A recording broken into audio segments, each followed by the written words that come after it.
Parece fácil. Me parece bien. ¿Qué te parece? Same verb, three very common sentences, and most Spanish learners understand them, but rarely use them. And why is that?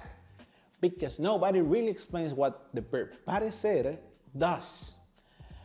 But ladies and gentlemen, amigas y amigos, welcome back. This is Profe Juan and I will. By the end of this video, you'll understand what parecer really means, why native speakers use it constantly, and how to start using it naturally in conversations. And as I always tell you, not complicated grammar, just how Spanish actually works, okay?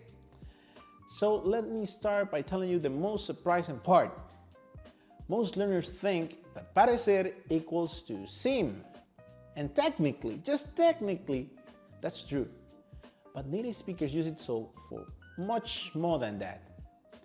But let me illustrate this idea, okay? Let's analyze this.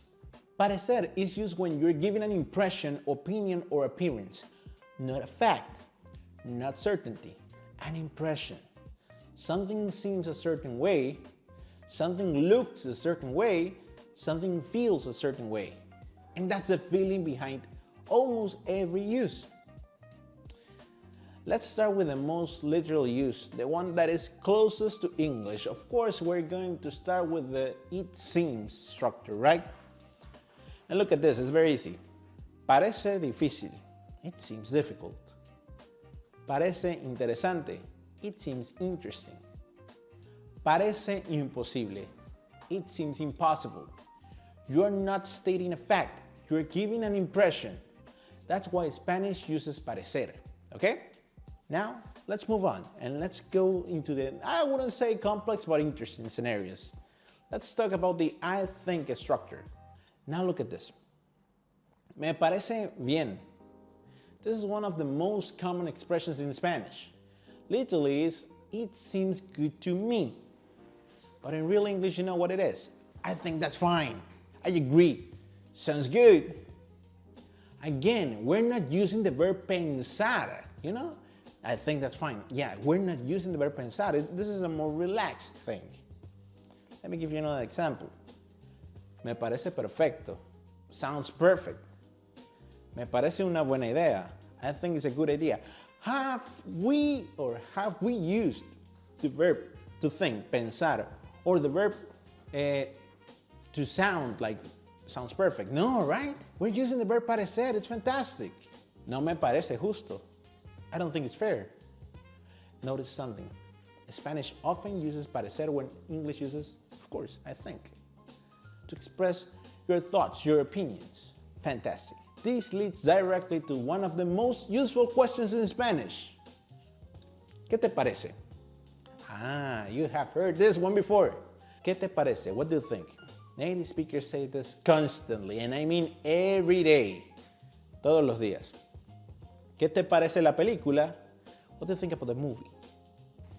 ¿Qué te parece esta idea? What do you think about this idea? And you show the idea. ¿Qué te parece si vamos mañana? What do you think if we go tomorrow? Or more naturally, how about going tomorrow? This structure is everywhere in conversations. It's fantastic. It's a great tool, you know, to break the ice when you're on the street. Hey, me parece bien. Now compare, let's compare parecer and ser. And it's a weird comparison maybe, but let me explain. Es difícil, it is difficult. This is a fact. I was about to say it sounds like a fact. No, it's a fact. Parece difícil, it seems difficult. This sounds like an impression. You don't know for sure. You're making an observation. Es aburrido, it's boring. It's a fact. You know, you've been there. You fell asleep in that event. Parece aburrido, it seems boring, it's different. It's an impression. And you have read the flyer of the event and parece aburrido, but you don't know. Maybe it's a big party there. I don't know. And this is one of the most important differences. Ser sounds more certain. It is. It expresses certainty. Parecer sounds more cautious. So this leads to the secret superpower. The reason native speakers love this verb. And we love it because parecer softens everything. particularly opinions, right? Compare está mal, that's wrong. You tell this to your wife or your husband. Hey, está mal. Hey, aggressive, too direct. Me parece mal, I think that's wrong, softer, more personal. You avoid a divorce. Less confrontational, right? Spanish uses parecer constantly, especially when giving opinions. Think like this. Parece difícil, it seems difficult. Me parece bien, I think that's fine. ¿Qué te parece? What do you think? Different translations, same idea, an impression, not certainty. And this is why learners underuse parecer, because they learn that parecer equals to seem, and just stop there. Native speakers use it for opinions, suggestions, reactions, and everyday conversations, and that's beautiful. Let's do a little recap. The big idea behind parecer is an impression, not certainty. That's why we say, parece difícil, it seems difficult, me parece bien, ¿qué te parece? And once you start using this verb, parecer, your Spanish starts sounding much more natural. But now it's your turn.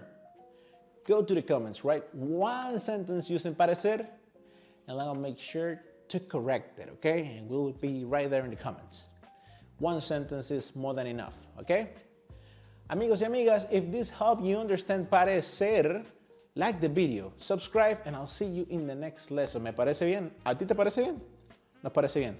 Chao.